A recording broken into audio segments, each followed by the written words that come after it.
Alam niyo, ang babaeng 'yan, um, hindi ko halos akalain na may gaya niyang taong malakas mambarang.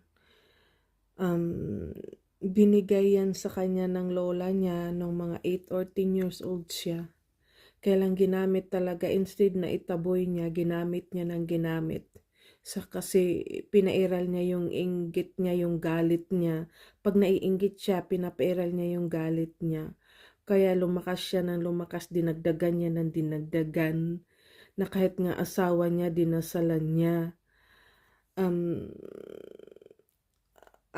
Mahabang istorya, ipagpatuloy ko lang 'tong ikuwento sa inyong lahat, yung ginawa niya sa akin na halos, um, manilaw na yung balat